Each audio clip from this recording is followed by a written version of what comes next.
ओम श्री गणेशाय नमः. ग्रंथ शिवलीलामृत अध्याय 8 भद्रायुची कथा. श्री गणेशाय नमः. जय जय शिव ब्रह्मानंद मूर्ती वेदवंद्य तू भोळा चक्रवर्ती शिवयोगी रूपे भद्रायू प्रदे अगणिते प्रकटविले तुझ्या कृपे बळ विश्वव्यापक तुझो तसांगे शवनाधिका भद्रायू से शिवकचत देखा श्री गुरुने शिकविले मृत्युंजय मंत्रोत्तम सर्वांगी चर्चिले भस्म रुद्राक्षदानन सप्रेम करे भद्रयो बाळतो एक शंक उत्तम देता ज्याच्या नादे शत्रुती मूर्छिता खड्ग दिल्ले अद्भुत त्रिभुवनात ऐसे नाही की ते शस्त्र ते दागविता लग्न जाते एकदाच भस्म होना 12 सहस्त्र ही बळ अगहना तत्काळ दिले कृपेने तेने शिवाचे अद्भुत मने होई ऐश्वर्यवंद आयुरारोग्य विख्यात सर्वरायात श्रेष्ठ तो चिरकाल विजय होणे संतोष रूपे पाळी मेदिनी निष्काम दाने करुणे माझील त्रिभुवने कीर्तिघोषा भाग्यलक्ष्मी असे तव सदने भूतकारुण्य लक्ष्मी हृदयभवानी दानलक्ष्मी योनी करकमळे राखो सदा सर्वांगी वासो लक्ष्मी सौम्या दर्दंडी वीर लक्ष्मी उत्तमा दिगंधरे कीर्ती परमा सर्वदा ही वसो तुझी शत्रुलक्ष्मी खड्गाग्री वासो साम्राज्य लक्ष्मी सदा कसो विद्यालक्ष्मी विलासो सर्वदा ही तुझभासी ऐसे शिवयोगी बोलना तेथे पावला अंतर्धाना भद्रायू सुमती गुरुचरणा सर्वदाई न विसंवते.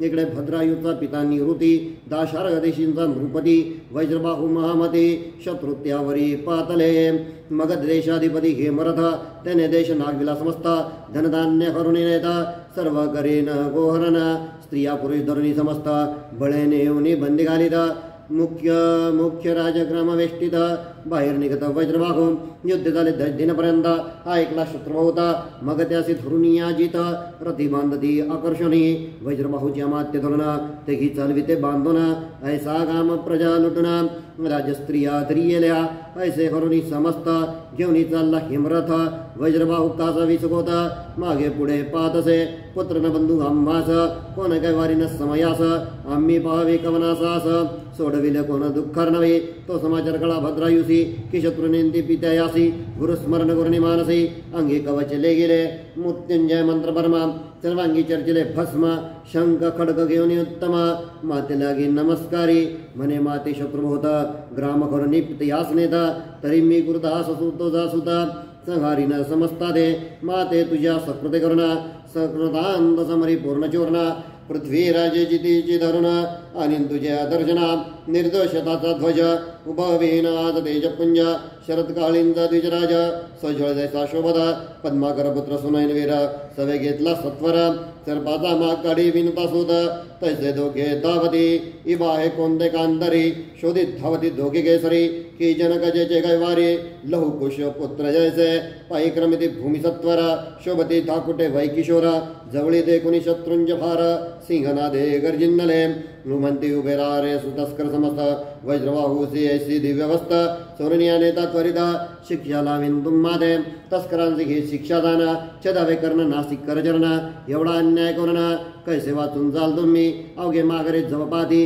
तो दोघे किशोर धावती म्हणते एक रमापती एक उमापती येते निजभक्त कैवारे एक मृगांक एक मित्र एक वसिष्ठ एक विश्वामित्र एक वासुके एक भोगींद्र ते बी दोघे भासती असंख्यात सोडिती बाण जैशाधारा वर्षे घन वीर किळेले संपूर्ण मयुरायसे दिसती परतले शत्रूंचे भार वर्षती शास्त्रात्रे समग्र वाद्य वाजती भयंकर त्याने दिशा व्यापिल्या तो जलज वाजविला अद्भुत धागे उर्वे डळमळीत पाताळी महावराह फनिनाद सावरित कुंभनिते दिशा कोंडल्या समस्त दिग्गज थरथरा कापत शत्रू बडले मूर्छित रिते रथ धावती त्यातील दिव्य रथ घेऊनी दोघे अरुडले तेच क्षणी चापी बाण लावणे सोडती प्रलय विद्युद्वद गजब्राहूचे वीरबहुत भारा समवेत गजरथ भद्रायू होते मिळत कैवारी आपला म्हणूनी वाद्य वाजून दळ भद्रायू होते मिळाले सगळ म्हणती काय कैवारी या वेळ आला न कळे कोठोनी पाठीरा कदे कुणी समर्थ वीरास बळ चढले अद्भुत हे व्रताची सेना बहुत संवारिली ते काळी वज्रबाहू सहित प्रधान प्रति बांधले पाती दुरण म्हणते त्रिपुरारी मुरारी दोघे जण किशोर वेश पातले एका गुरुने शिकवले पूर्ण दिसे दोघांचे विद्या समान त्यात मुख्य राजनंदना देखुनी स्नेह वाटतो कोण आहे नकळे सत्य मज वाटती परमाप्त हृदय धोरणी यथार्थ द्यावे चिंबून आवडीने मंडले घोरांदरना रक्तपुर चालले जाना वज्रबाहूतून प्रधाना सहित पाहत असे अनिवार भद्रायूचा मार शत्रू केले तेव्हा जर्जर समोर भूमी माजली थोरा बाने अंबर कोंदले ऐसे देखून खेमरथ लोटला तेव्हा कृतांतवत दोघांचे युद्धात भूत चार घटिका जागले शत्रू तरतरा कापत म्हणते भीमकी हनुमंत किंवा आला रेवतीनाथ मुसळनांगर घेऊन या शत्रुता देखून उत्कर्ष भद्रायुने शिवयोगी दत्ता खडग काढले तेजात भूत सहस्त्र मर्तांडा समन काळाग्नीची जिव्हा कराळ की प्रळय विजांचा मेळ की कासर पंजे गरळ ते विखडग जळक तसे ते शस्त्र जळकता ते जाळ माग दळ भस्म झाले सगळं मागध दळच भस्म झाले सगळं मागे होता घे मृतात काळ समाचार श्रुतू जागला की काळ शस्त्र यात घेता हाती देखताची दळे संवर्धी मग पळू लागली पवन गती उरल्या दळा समवेत प्रधानाचे वज्रभावसी टाकून पळती शत्रू गेले राना ते भद्रयुने देखून धरला धावून घे मरत धरला तो दृढकेशी ओढणी पाडीला भूमीसी लत्ता पहार देती हृदयेशी अशुद्ध ओकेत भडभडा रथी बांधला कृष्ण मंत्री प्रधाना सहित जाना शूर मुख शर घेऊनी पाच पाठ काढिले अर्ध खांड धर्ममिशी बाजून माघारे चलवी संपूर्ण राजस्त्री अपार कोशधन घेत करून ते दबा देश नागविला होता सगळा स्वस्त मात्र अन्विल्या तत्काळ गोभार परतविला सकाळ जे तिंच्या तेथे स्थापिला मात्य संवेत पिता सोडून पायी ठेविला माता वज्रभाऊ होय बोलता त्याचकडे पागोरी नैने लोटल्या अश्रू जाळा तू कोण आहे सांग कुमारा माझा अपयश समुद्रातून तरा काढले उडी मारोनी जळता शत्रुता भागनीत वर्षिलासी जलद अद्भुत मज वाटे तू कैलासनाथ बाळवेशे आलासी की वाटे वैकुंठ नायके रूपी धरली बाळकांते कौतिके की सहस्त्राक्षे येणे के केले धावणे वाटतसे सगळ राजस्त्रिया धावून उतरती मुखावरती निंबलोन म्हणती बाळा तुझं वर्ण जाऊ वाळून सर्व घे भद्रयू म्हणे नगरात चला शत्रू घेऊन समजत बंदी घालून रक्षा भवता परम यत्ने करुणिया नगरात पिता नेऊनी बैश्वरा दिव्य सिंहासनी जयवाद्यांचा ध्वनी अपर्वाजो लागला नगर शृंगारेले एक सरा रथी भरुनी वाटती शर्करा नगर जन धावती त्वरा वज्रबाहूसे भेटावया वज्रबाहू म्हणे सद्गत दोन जेने मत सोडले धावून त्या कैवार्याचे चरण धरा जाऊन ये वेळा भद्र म्हणे पित्या लागून शत्रुस्करा बहुत जतन 3 दिवसां मी येईन परतुनी जाना तुम्हा पासी मी आहे कोणाचा कोणा सकळ कळेल सकळ वर्तमान ऐसे बोलणी दोघे जण रथारूढ पैजाले मनोवेगे करुणा येऊन वंदले मातेचे चरणा मग तिने करुणे निंबलोना सुखावे पूर्ण पद्माकार असो यावरी शिवयोगी दयागना चित्रांग दिसी मंदिनीस भेटोना जन्मदारभ्य वर्तमान त्यांचे सांगे भद्रायूचे पिता सोडणे पुरुषार्थ केला तो ऐकला की समजत तरी तो तुम्ही कराव्या जामात कीर्ती मालिनी देऊन या ऐकता मधुर शब्द श्रीमंत्याने चित्रांगद दृढ धरिते चरणारविंद पूजिती मग षोडशोपचारे म्हणते तुझे वचन प्रमाण वराना वाताची आहे लग्न मग दळभार वाहने पाठवून दिल्ली वैश्य नगराप्रती सुनयन पुत्रासहित समग्र नाना संपत्ती घेऊन अपार लग्नासी चालेला पद्माकर अद्यापर वाजते भद्र बैसला सुखासनी तैसीच माता शिबिकायने चित्रांगदा समोर येऊने घेऊन गेला मिरवीत वर पाहुणी जनतटस्था म्हणती कायसा यापुढे रतिनाथ पृथ्वीचे राजे समस्त अनविले लग्नासी त्यात वज्रबाहू सपरिवारे लग्ना लागी पातला त्वरे वराकडे पाहे सादरे तो कैवारी ओळखिला पायद्याचे धारणविला भद्रायूने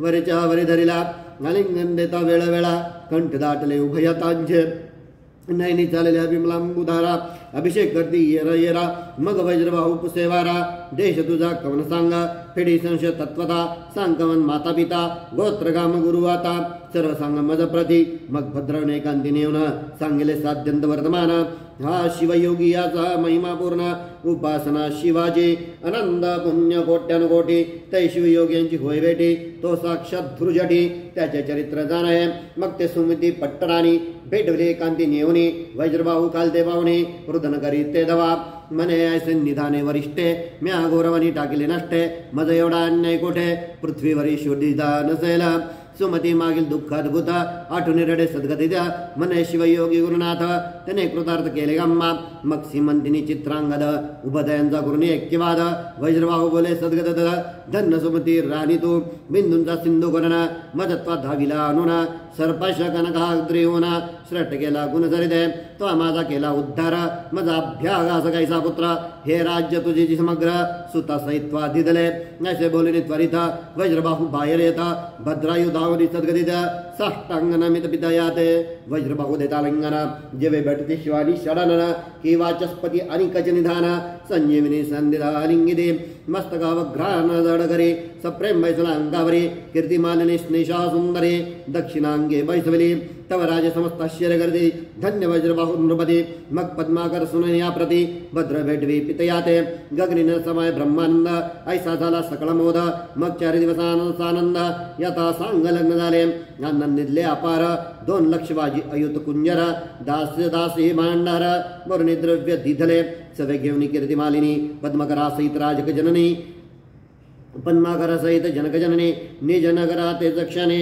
जाती झाली ते दवा गगन गभी न समय हरिका ऐसे मात पिते यांचे झाले सुखा पट्टराणी सुमती देखा केले आधीन सर्वदीच्या मग सगळ शत्रू सोडवना प्रतिवर्षी कारभार नेमना करून आपणा आधीन जीवदान दिले ताया भद्र ऐसा पुत्र प्राप्त होय असल्या पुण्यभावता जरी जन्मी हिमना गजामात पूजल्या असेल प्रेम बारे स्त्री पतिव्रता सुंदर चतुरा पुत्र पंडित सौभाग्य पवित्र गुरु सर्वज्ञ उदार थोर पूर्वदत्ते प्राप्त होय मग त्या भद्रायुवरी छत्र वज्रबाहुनी उभवैन सत्वरा स्त्री सुमती सहित तपाभार हिम केदारी करता झाला करता शिव आराधना त्रिकाळ ज्योतिर्लिंगाचे पूजना मागे भद्र विजत दीना मागे भद्र बहुत दीन राज्य करीत पृथ्वीचे शिवकवच भस्मधारण रुद्राक्ष महिमा अपार पूर्ण धन्य गुरुशो योगी सुजाना शिष्य भद्रवे धन्यत्व अस भद्र नृपनाथ कीर्तिमालिनी समवेत सल्लावन विहारार्थ अवलोकी देवना श्रीयते छाया सगन शीतळ पाठवाते जळ निर्मळ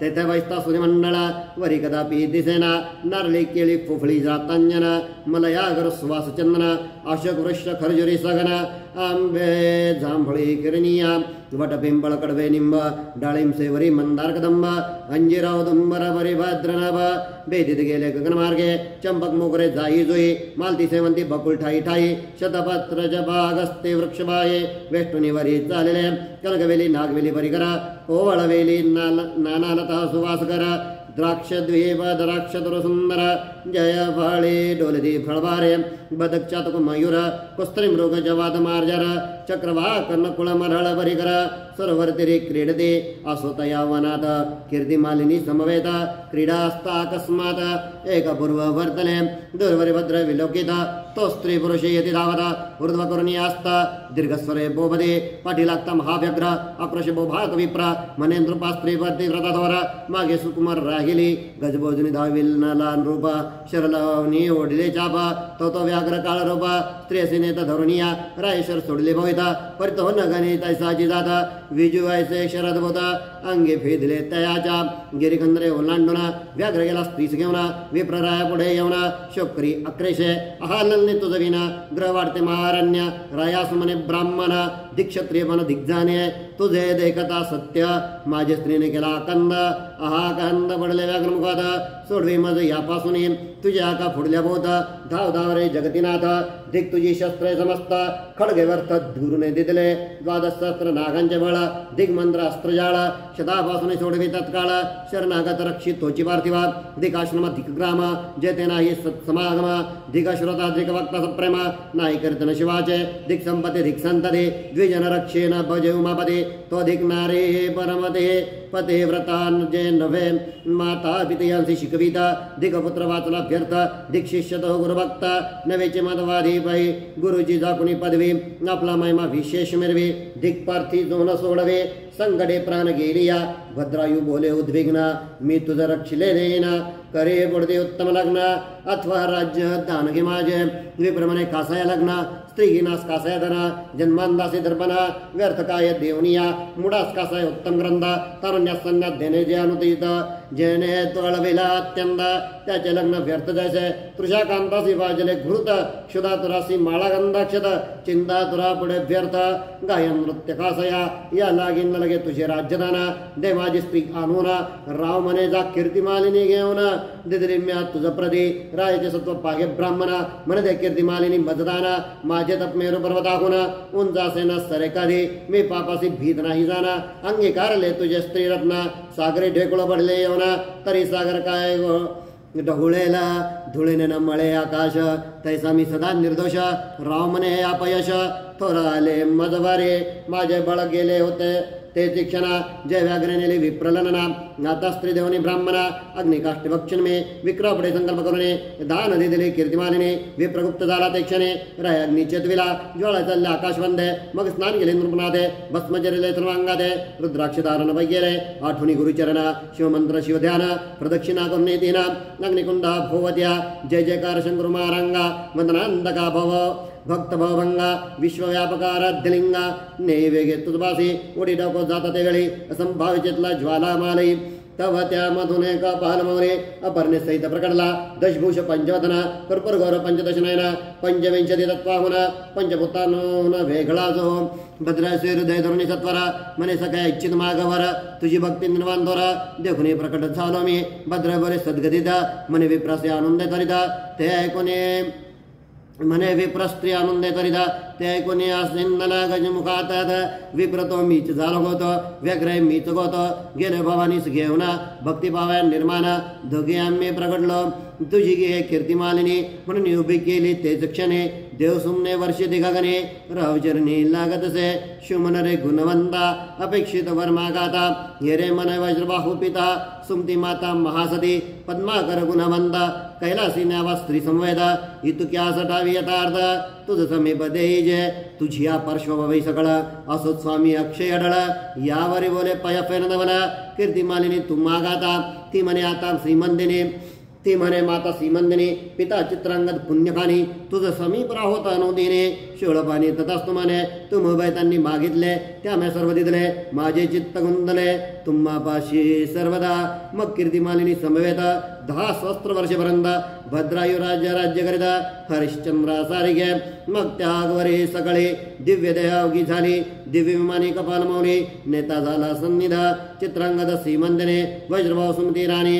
अवघी विमानारूढ होणे, पावली शिवपद शाश्वत, स्त्रीपुत्रांसमेत पद्माकर, भद्र कीर्तिमालिनी सुकुमार, त्यांचे विमान दाडून श्रीशंकर, आपल्या स्वरूपी मिळविले, हे भद्र आख्यान, परम यशोदायक आयुष्यवर्धना, ऐकतालिता जाण, विजय कल्याण सर्वदा, हे आख्यान जय मनदा, ते सर्वदावादी जयवंदा, विजय धैर्य अत्यंत, कीर्तिवंत सर्वाठाई, भद्र आख्यान पुण्यागळे, पदरचना ही बिल्वदळे, उमावल्लभा वाहती भावबळे, ते तरती संसारी, भद्र आख्यान कैलासगिरी, जो का पारायण प्रदक्षिणा करी, त्याचा बंध तोडणी मदनारी, निष्पाप करी सर्वदा, ब्रह्मानंदा सुखदायका, श्रीधर स्वरदा कैलासनायका, भक्त काम कलमद्रुप गजांतका, नैसी तर्का निगमागमा, शिवलीलामृत ग्रंथ प्रचंड, स्कंदवदात्तर ब्रह्मोत्तरखंड, परिसोत्सजनखंड, अष्टमाध्याय गौडा, श्री साम सदाशिवार्पणमस्तु शुभं भवतु. अध्याय 9 भस्म महिमा. श्री गणेशाय नमः. श्री जयते शिवनाम घोष निरंतर, तेथे गज जन्म मरण संवार, तेही कळी काळ जिंकला समग्र, शिव शिव छंद करोनिया. श्री गणेशाय नमः.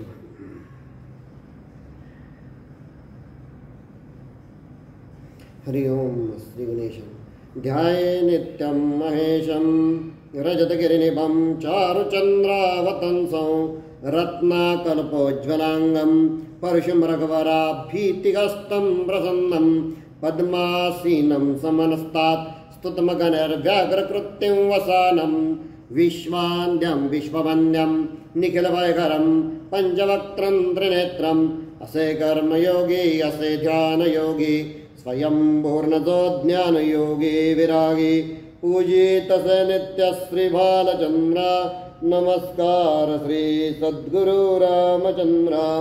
बुद्धिदाता भालचंद्र गजानन, पूर्णवादाचार्य परमपूजनीय डॉक्टर रामचंद्र महाराज, पूर्णवाद वर्धिष्णू परमपूजनीय डॉक्टर विष्णू महाराज, सती सौभाग्यवती मनकर्णिका माता, सती सौभाग्यवती विमल माता, आदरणीय गुणेश दादा, आदरणीय प्रज्ञावंत डॉक्टर लक्ष्मीकांत दादा, मोक्षश्री विभूताई, ज्यांच्या पुण्याईनं मला या अभ्यासाची संधी मिळाली ते माझे वडील तीर्थरूप कैलासवासी अण्णा, माझे पुराणाचे गुरु वेदमूर्ती आदरणीय विनायक बुवा बाबरेकर गुरुजी यांच्या चरणी नतमस्तक होऊन मी माझ्या आजच्या अभ्यासास सुरुवात करत आहे.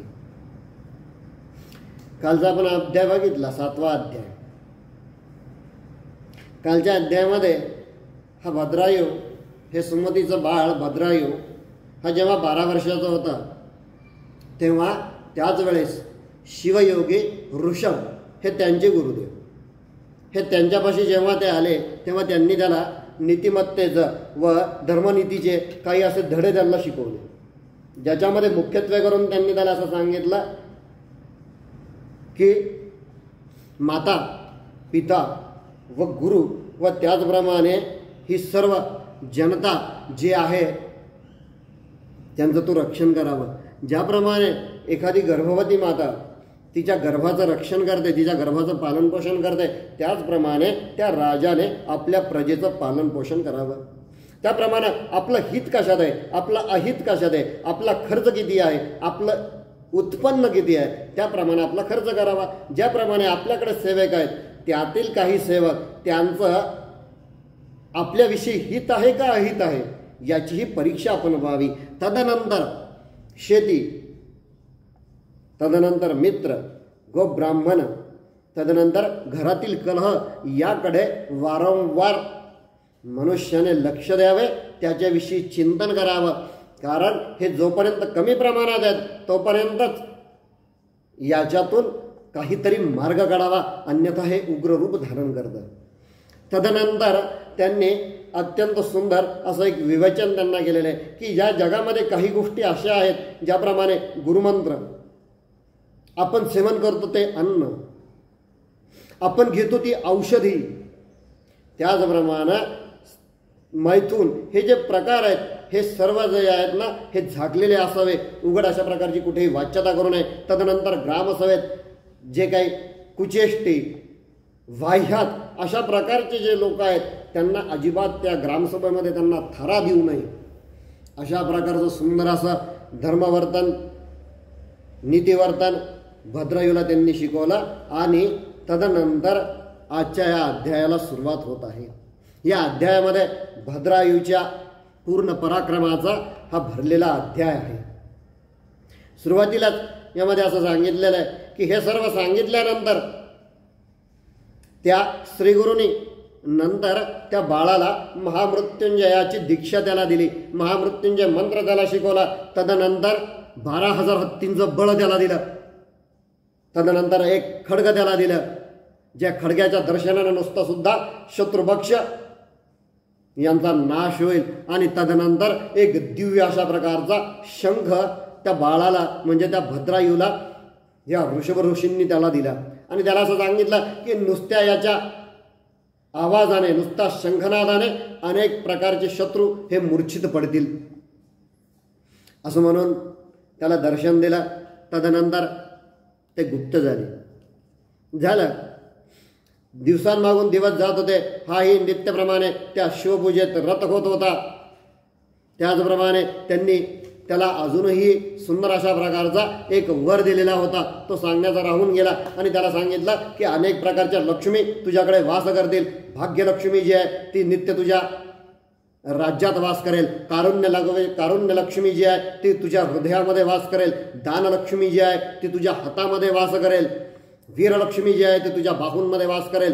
खड्गातमध्ये शत्रुलक्ष्मी वास करेल. आणि साम्राज्य लक्ष्मी ही सदाही तुझ्या राज्यामध्ये वास करेल. अशा प्रकारचं उत्तम वर देऊन हे शिवयोगी नंतर तिथनं अदृश्य झाले. दिवसांमागून दिवस जात होते. एकदा इकडे भद्रायूचा जो पिता होता, दाशार्ह देशाचा नृपती जो होता, त्याचं नाव होतं वज्रबाहू. या वज्रबाहूवरती मगध देशाचा जो अधिपती होता त्याचं नाव होतं हेमरथ. आणि या हेमरथाने त्याच्या नगराला चौकडून घेरून घेतलं आणि त्याच्यावरती आक्रमण केलं. अत्यंत घनघोर अशा प्रकारचं युद्ध झालं. 10 दिवस हा वज्रबाहू त्याच्याशी लढत होता.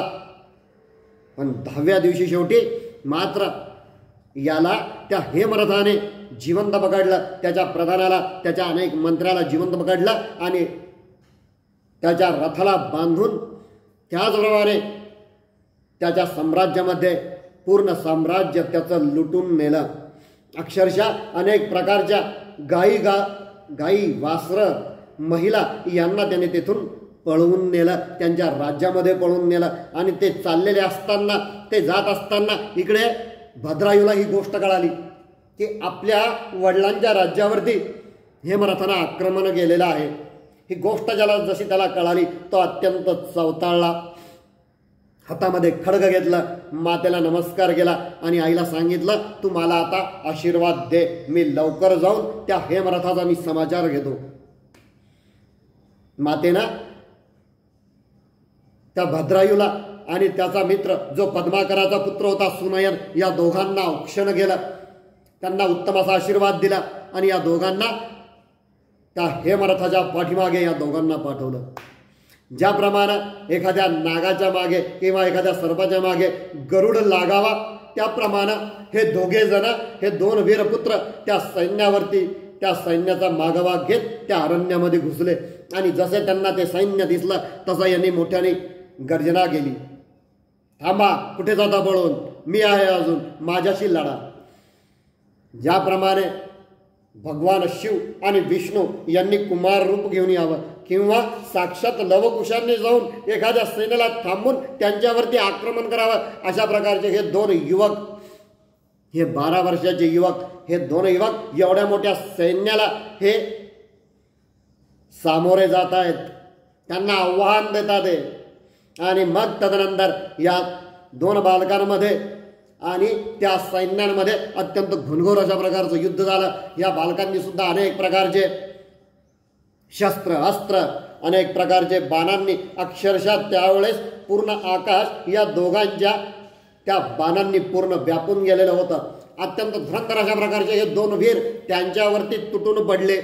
पूर्णपणे त्या सैन्यांचा त्यांनी बिमोड केला. आणि हे जसं याच्या सैन्याला कळालं, वज्रबाहूच्या सैन्याला कळालं, त्याच्यामुळे त्यांच्यामध्येही अंगामध्ये वीरश्री संचारली व तेही या दोघांच्या मदतीला जाऊन आले. आणि मग पाहतो तर काय, अजून जास्तीत जास्त घनघोर युद्ध तिथे चालू झालं. तदनंतर या भद्रायूने त्याच्याजवळचा जो शंख होता, या शंखाचा शंखनाद त्याने केला. त्याचा तो शंखाचा नाद ऐकून त्या हेमरथाचं सैन्य हे मूर्छित पडलं. तदनंतर हा हातामध्ये खड्ग घेऊन हेमरथ ज्या रथावरती होता त्या रथावरती तो चालून गेला. हेमरथाला पकडून त्याला यानं खाली टाकलं जमिनीवरती. त्याच्या छातीवरती एक पाय ठेवला. आपल्याकडच्या असलेल्या त्या खडग्यानं त्याच्या डोक्यावरचे केस, 5 ठिकाणचे केस त्याचे कापून टाकले, त्याची अर्धी मिशी कापून टाकली आणि एक जोराचा लठ्ठा बहार त्याच्या छातीवरती गेला. जसा लठ्ठा बहार त्याच्या छातीवरती गेला, एक रक्ताची उसळी त्याच्या मुखातून बाहेर निघाली आणि तो जीवाच्या आकंदानं तो क्षमा याचना मागायला लागला. भद्रायूनं तसंच त्याला पकडलं आणि आपल्या पित्याच्या अधीन करून टाकलं. त्या पित्यानं जेव्हा बघितलं की अरे हे दोन शूरवीर कोण आहे, एक तर अक्षरशः राजकुमार दिसतोय आणि का त्याच्याकडे बघून मला तो आपला कोणतरी आहे असं वाटत आहे, जणू काही तो माझा आप्त आहे की काय असं मला वाटत आहे. आणि हे विचार करत असताना तितक्यात भद्रायूनं जाऊन त्यांना नमस्कार केला आणि त्यांच्या हातामध्ये या चित्ररथाला दिलं आणि त्याला सांगितलं की तुमच्या रथाला याला बांधा आणि तुमच्या नगरीमध्ये याला घेऊन जा, याला कारागृहात डांबून ठेवा आणि चोख पहारा याच्यावरती द्या. त्यावेळेस त्या वीरबाहूने या भद्रायूचा हात धरला आणि त्याला असा प्रश्न केला की बाळ तू कोण आहेस, तुझं नाव काय, तुझं कुळ काय, तुझे पिता कोण, तुझं गोत्र कोणतं ते मला तू सांग. तेव्हा भद्रायूने त्याला सांगितलं की तुम्ही फक्त 3 दिवस थांबा, 3 दिवसानंतर मी तुम्हाला सर्व व्यवस्थितपणे सांगेन. झालं. तदनंतर या भद्रायूने त्या राजाला आपल्या सोबत घेतलं. नैषध देश त्याच्या राज्यामध्ये तो आला. दाशार राज्यामध्ये तो आला. त्यांना सिंहासनावरती बसवलं. त्यावेळेस राजाने पूर्ण जनांमध्ये आनंदोत्सव साजरा केला. सगळ्यांना साखर वाटण्यात आली. सर्व जन तिथे जमले, राजाचा जय जयकार करायला लागले. त्यावेळी त्या राजाने अत्यंत नम्रपणाने मला त्यांना असं सांगितलं की मला नमस्कार करू नका. हे जे 2 बालक, वीर बालक इथे आलेले आहेत, तुम्ही यांना नमस्कार करा, तुम्ही यांना शरण जा. हे 2 ते शूरवीर आहेत. त्यावेळेस त्या भद्राने सांगितलं की यानंतर आपण 3 दिवसांनी भेटू. असं म्हणून दोघेही एका रथामध्ये बसून सुसाट वेगाने त्या वैश्यनगराकडे ते जाते झाले. इकडं या नैषद देशामध्ये शिवयोगी ऋषभे अवतारले. सीमंतिनी यांच्या ते महालामध्ये गेले आणि त्यांना असं सांगितलं की तुझी जी कन्या आहे कीर्तिमालिनी, तिचा विवाह तू, माझा जो एक परमभक्त आहे भद्रायू, याच्याशी तू त्याचा विवाह लावून दे. आणि असं सांगून त्या सीमंतिनीला तिच्या पतीसमवेत या दोघांना या भद्रायूची जन्मापासूनची ते आतापर्यंतची इत्यंभूत सर्व कल्पना, सर्व माहिती त्यांना देऊन टाकली. राजालाही त्या चित्रांगदालाही मोठा आनंद झाला. ठीक आहे असं म्हणून त्यानंही तात्काळ आपल्या मुलीच्या लग्नाची तयारी केली. आणि तदनंतर हे शिवयोगी पुन्हा या वैश्यनगरात अवतरले. या वैश्यनगरात आल्यानंतर अत्यंत कौतुक या गुरुनी आपल्या 2 शिष्यांचं केलं. त्यांना उत्तम अशा प्रकारचा आशीर्वाद दिला आणि त्यांना सांगितलं की त्वरित तुम्ही नैषद देशाला जा, तिथे तुमच्या विवाहाची पूर्ण तयारी झालेली आहे. त्यांची जी मुलगी आहे चित्रांगदानी, सीमंतिनीची जी मुलगी आहे कीर्तिमालिनी, हिच्याशी तू विवाह कर, ही माझी तुला आज्ञा. मोठं छान वाटलं. त्यावेळेस पद्माकर, त्यांचा पुत्र सुनयन हे सुद्धा तिथे उपस्थित होते. सर्वांनी मिळून गुरूंना नमस्कार केला आणि तदनंतर हे विवाहासाठी या नैषद देशामध्ये जावयाला निघाले. या नैषद देशाच्या राजांनी सुद्धा अनेक मोठमोठ्या राजांना या लग्नासाठी, या विवाहाप्रित्यर्थ तिथे बोलवून घेतलेलं होतं. अनेक राजे महाराजे तिथे बसलेले होते, तिथे आलेले होते. त्या विवाहानिमित्त ते सर्वजण जमलेले होते. आणि जेव्हा या राज्यामध्ये या बाळाचं, या भद्रायूचं आणि सुनयन या दोघांचं आगमन झालं आणि त्यांचा जो सत्कार त्या चित्रांगदानं केला, हा सत्कार होत असताना तेथे वज्रबाहू हा सुद्धा उपस्थित होता. वज्रबाहूला मोठा आनंद वाटला. वज्रबाहू पळत पळत गेले आणि चित्रांगद आणि त्या भद्रायू जवळ जाऊन त्याला नमस्कार करणार. तोच भद्रायूने त्यांना पकडलं आणि घट्ट अशा प्रकारचा आलिंगन त्यांना दिलं. तुम्ही नमस्कार करू नका, तो तुमचा अधिकार नाही, तुम्ही मला आशीर्वाद द्या, मी तुम्हाला नमस्कार करतो. असं म्हणून भद्रायूने त्याच्या पित्याला नमस्कार केला. पण आतापर्यंत त्याच्या पित्याला हे माहीत नव्हतं की हा आपला पुत्र आहे म्हणून. आणि म्हणून मग त्यांनी त्याला विचारलं की तुम्ही मला सांगितलं होतं की 3 दिवसानंतर मी तुम्हाला सांगेल, तेव्हा तुम्ही मला आज सांगा. तेव्हा भद्रायूने त्यांना एकांतात नेलं. एकांतात नेल्यानंतर त्या वज्रबाहू राजाला त्यांनी असे सांगितलं की तुम्हीच माझे पिता आहात, सुमती ही माझी माता आहे. असं म्हणून माता सुमतीला सुद्धा त्यांनी बोलवलं. आणि या दोघांना बघून अक्षरशः तो वज्रबाहू एवढा बलाढ्य राजा तो ढसाढसा रडायला लागला. त्यानं क्षमा याचना केली, मला क्षमा करा, माझ्याकडून घोर अशा प्रकारचा अपराध झालेला आहे. तुला आणि बाळाला अशा अवस्थेत मी एकांतात सोडलं. माझ्या एवढा पापी या पृथ्वीवरती शोधूनही सापडणार नाही. अशा प्रकारची गायावाया तो करायला लागला. त्याच वेळेस त्यानं भद्रायूनी त्याला आलिंगन दिलं, पित्याला आलिंगन दिलं. आणि मग नंतर या सुमतीच्या आणि भद्रायूच्या हाताला धरून हे दोघं जण पुन्हा त्या राजसभेमध्ये आले. आणि त्यावेळेस त्या राजाने वज्रबाहूने हे घोषित केलं की हा वीरपुरुष, हा शूरपुरुष दुसरा कोणी नसून हा माझा राजपुत्र आहे. आणि आजपासून ही कीर्तिमालिनी माझी स्नुषा आहे. आणि असं म्हणून अत्यंत आनंदानं या दोघांचा विवाह त्यांनी लावून दिला. सुंदर अशा प्रकारचा आनंद सोहळा, हा विवाह सोहळा पुढे 4 दिवस चालला. आणि तदनंतर मोठ्या आनंदाने वाजत गाजत नाचत नाचत हे सर्व दाशार्ह राज्यामध्ये पोहोचले. तिथे आल्यानंतर यांचा औक्षण झालं.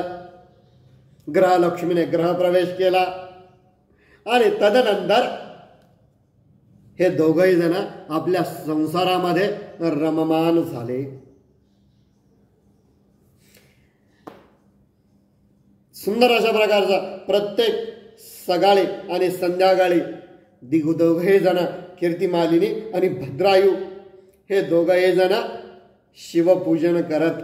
एक गोष्ट सांगायची राहून गेली. त्याच विवाह सोहळ्यामध्ये यांनी पद्माकर आणि त्याचा पुत्र जो सुनयन होता, ज्यांनी या सुमतीचा आणि भद्रायूचा सांभाळ केलेला होता, त्यांचा सुद्धा गौरव या विवाहाच्या वेळेस त्यांनी तिथे केला. आणि हे दोघं जण जसे त्यांच्या राज्यामध्ये आले तसे पद्माकरला आणि त्या सुनयनाला सुद्धा यांनी त्यांच्या राज्यामध्ये बोलवून घेतलं. त्यांना सुद्धा राज्यकारभाराची जबाबदारी थोडीशी त्या पद्माकरावरतीही राजाने सोपवून दिली. दिवसांमागून दिवस जात होते. राजाने नंतर आपल्या पुत्राला म्हणजे भद्रायूला गादीवरती बसवलं आणि राजा शिवपूजन करण्यासाठी हा वनामध्ये निघून गेला. शिवाराधना, शिवध्यान, शिवपूजन करण्यासाठी हा मात्र आपल्या राज्यातून बाहेर घोर अशा अरण्यामध्ये शिवपूजनाकरता निघून गेला.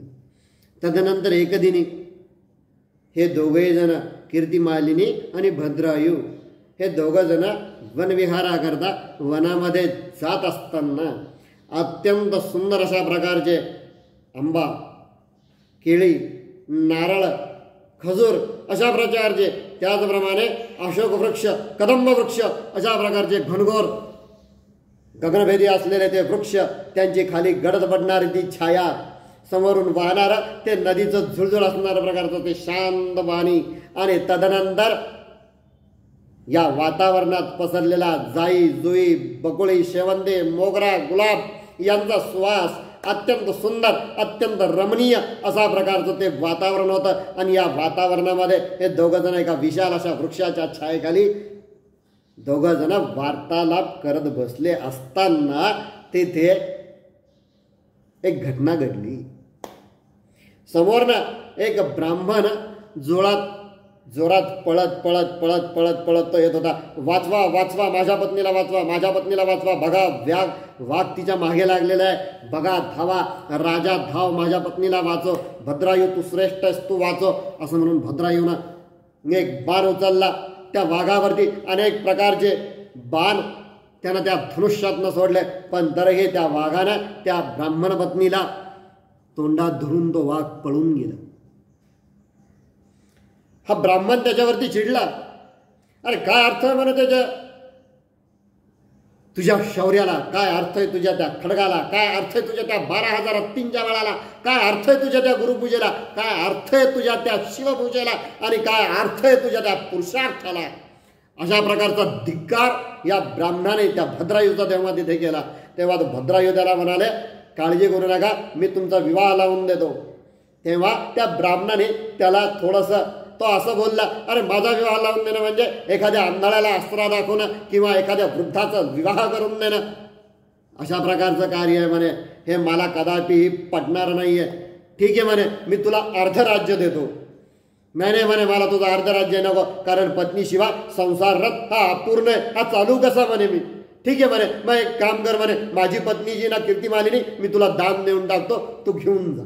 असं म्हणून त्यानं हातामध्ये पाणी घेतलं, दानाचा संकल्प केला, समर्पयामी असं म्हणून त्याने त्याची पत्नी त्याला दान देऊन टाकली. त्या ब्राह्मणाला कीर्तिमालिनी त्यानं दान देऊन टाकली.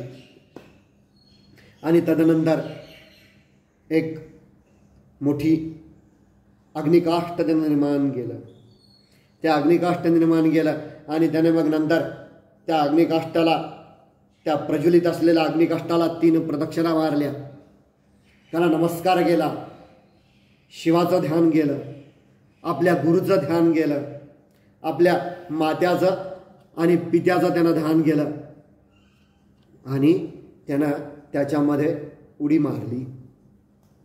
जशी त्याने उडी मारली, उमारमन भक्तवत्सल दयाघन भक्त काम कल्पद्रुम भगवान शिव पार्वती समोर तेथे प्रकट झाले आणि भद्रायूच्या डोक्यावरून हात फिरवला, बाळा मी आलोयस, मी आहे म्हणे, आणि मग तेव्हा भद्राने सांगितलं की माझ्या हातून अत्यंत अरे अरे काळजी करू नको वगैरे, ते सर्व माझी माया होती म्हणे. हे बघ म्हणे कुठे गेला म्हणे तो वाघ, अरे मीच होतो म्हणे, माझीच ती माया होती म्हणे, कीर्तिमालिनी बघायची का तुला, ही बघ म्हणे. आणि असं म्हणून त्यांना कीर्तिमालिनीनं सुद्धा भगवान शिवानं त्याच्या सन्मुख प्रकट करून टाकलं आणि त्याला सांगितलं की आता तुम्हाला दोघांना जे जे वर मागायचे ते तुम्ही दोघे जण वर मागा. आणि त्या शिवाला बघून या भद्रायुनी आपली माता सुमती, आपले पिता वज्रबाहू, पद्माकर आणि सुनयन यांना शिवपद मिळावं अशी प्रार्थना भगवान शिवाकडे केली. भगवान शिवाने तथास्तु सांगितलं आणि हेही सांगितलं की नंतर मलाही तुमच्या शिवलोकी निजरूप येता यावं. ठीक आहे म्हणे, मी सुद्धा मला सुद्धा तुम्ही जे तुमचं निजरूप मला दाखवलेलं आहे म्हणे, मला सुद्धा सदैव शिवलोकी तुम्ही घेऊन जा, अशा प्रकारची त्यांनी प्रार्थना केली. ठीक आहे म्हणे. आणि मग नंतर कीर्तिमानिलेला सांगितलं की तुलाही काय मागायचं ते आता तू माग. आणि मग तिने सांगितलं की माझे आई आणि माझे बाबा या दोघांना सुद्धा तुम्ही शिवलोकी घेऊन जा आणि तदनंतर मलाही शिवलोकी न्या, असं म्हणून भगवान शिवानी त्या दोघांचंही मान्य ऐकून त्यांना अनेक प्रकारचे उत्तम उत्तम उत्तम अशा प्रकारचे दोघांना आशीर्वाद दिले आणि भगवान शिव त्यांना अनेक वर अनेक आशीर्वाद देऊन भगवान शिव तिथे गुप्त झाले. अशा प्रकारचं हे भद्रायू आख्यान आहे. हे व्याख्यान जो लिहितो किंवा वाचतो त्याचं आयुष्यवर्धन होतं. तदनंतर हे व्याख्यान जो करतो तो अनेक वादांमध्ये तो विजयी होतो. तदनंतर भद्रायू आख्यानाचं पुण्य हे अत्यंत वेगळा अशा प्रकारचं पुण्य आहे, कारण ही कथा म्हणजे साक्षात कैलास आणि याचं पारायण म्हणजे त्या कैलासाला असलेल्या मारलेल्या त्या प्रदक्षिणा, अशा प्रकारचं सर्व प्रकारचं बंध तोडणारा जो कुठला ग्रंथ आहे तो म्हणजे हा शिवलीलामृत ग्रंथ आहे. बोला नागेश्वर भगवान की जय. हरे राम राम राम हरे हरे, हरे कृष्ण कृष्ण कृष्ण हरे हरे, हरे राम राम राम हरे हरे, हरे कृष्ण कृष्ण कृष्ण हरे हरे, हरे राम राम राम हरे हरे, हरे कृष्ण कृष्ण कृष्ण हरे हरे. श्री सद्गुरुनाथ रामचंद्र महाराज की जय. श्री सद्गुरुनाथ विष्णु महाराज की जय. श्री गुरुदेव दत्त मंगलमूर्ति मोरया. पूर्णवाद की जय. जय शिवराम.